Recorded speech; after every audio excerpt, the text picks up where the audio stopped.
So back here on the teach pendant, I'm going to go to select, create, and I'm going to call it, it's supposed to be called lights. I'm going to use the prefix EEJH just so it keeps my programs all in one place.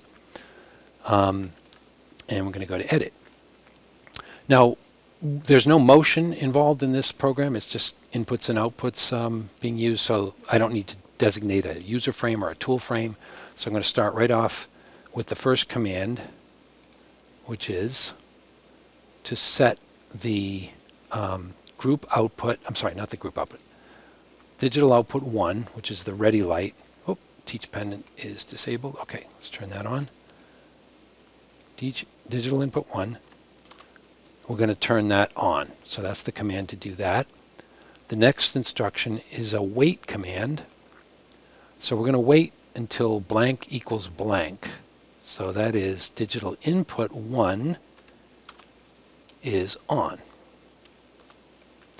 Okay, and then once that goes on, the first thing we're going to do is turn digital output 1 off. Okay, so that's the first part of the program. Now, once the program is started, every time it starts, we need to reinitialize that register, the group output, the group output register to 0. So we go to instruction, it's a register command, blank equals blank. So it's register 1 equals, and we click constant and type in a 0. All right, so let's go back and see what we've got here. So we've got those first lines. Now we're going to put the label in and do the loop part of it. So we need a label, jump label, just call it label 1. And the first thing we do when we jump into the loop is to take the group output that we just created, group output 1, and set it equal to the register, the group output register 1. So that it's going to start at 0. And okay, and then the next thing we're going to do after that is to increment the group output by 1.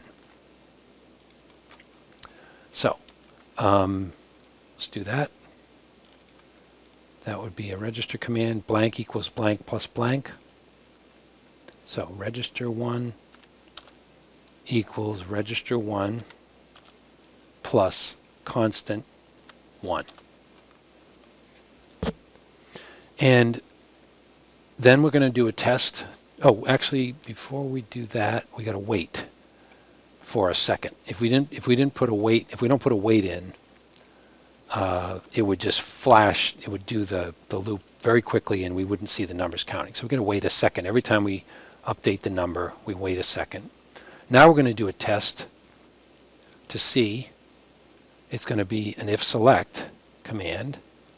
So it's going to be an if blank is less than blank. So if register 1 is, as long as it's less than register 2, which is our max number, we're going to jump back to label 1.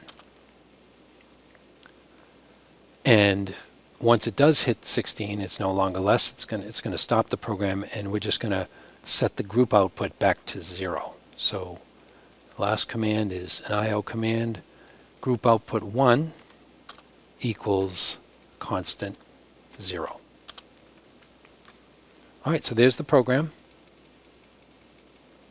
Okay, now to test the program, the first thing we're going to do, we need to go out to the IO menu to be able to monitor.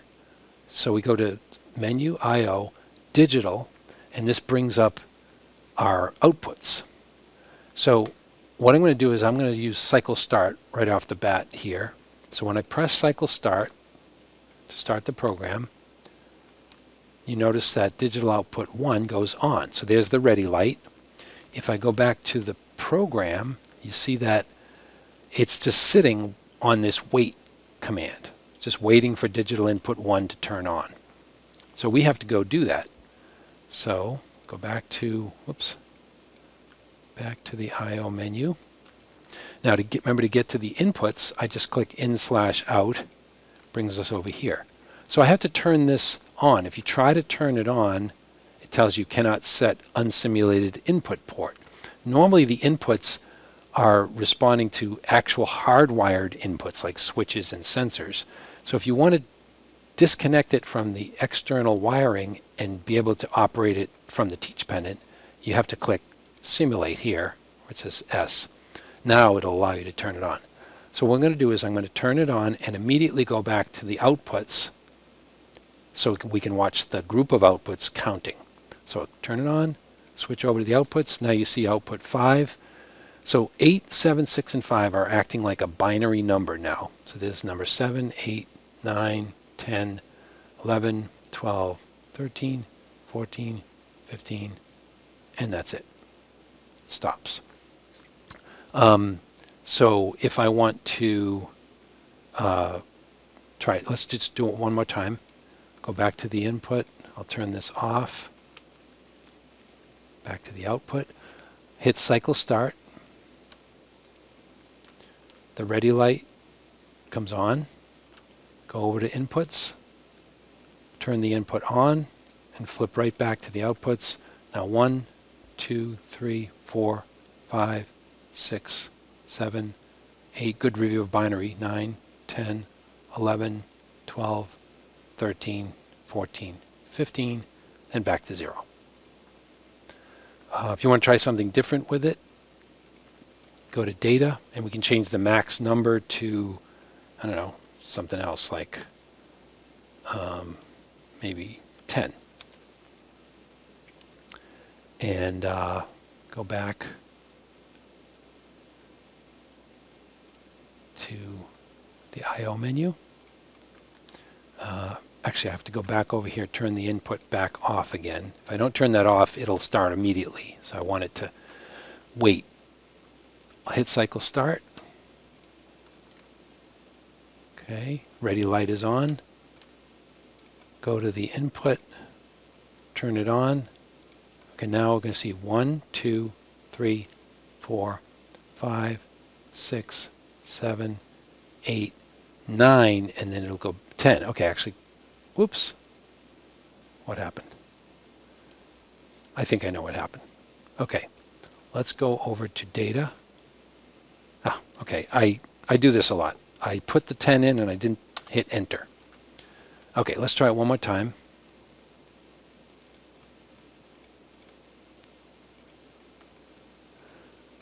And go over to inputs, turn this off, cycle start,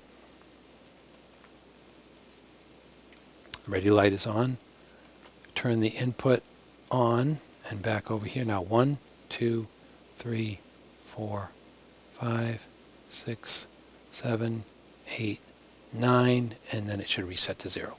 So it did 10 counts. I put a 10 in, but that means 0 through 9. There's 10. Okay, so that is the lights program. And hope you have fun creating it.